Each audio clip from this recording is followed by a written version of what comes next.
Police are investigating an alleged suicide. A young father was found dead in his home on Lightbourne Avenue off of Farrington Road earlier today. Fern Carey spoke with his stunned relatives about what may have led to his apparent decision.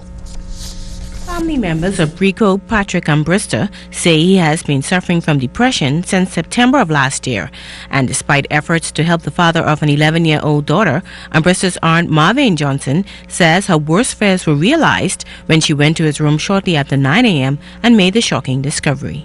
I asked him to come down here to help me with my mom because he don't live here. And he's basically an early riser, so when I didn't see him, I thought he was just sleeping late.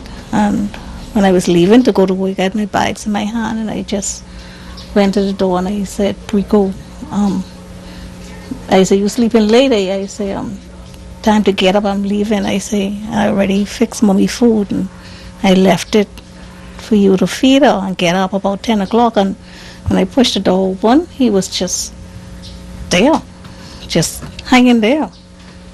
And I screamed, dropped everything, and went to get his brother Roscoe and tell him, come, cut him down.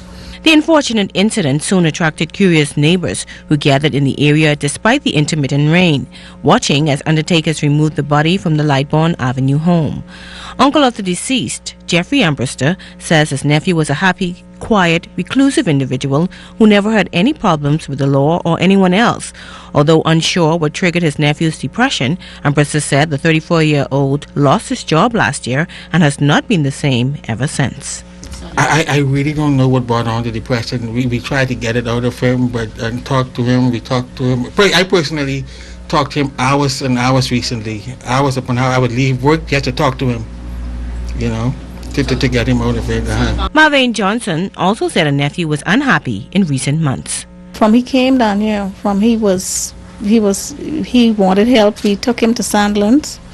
And he was up there for a while, and then he got discharged and he came out, but he was still in that state, you know, of depression where he'll be mumbling to himself, you know, and if he see you coming, then he'll stop, but he basically be mumbling to himself.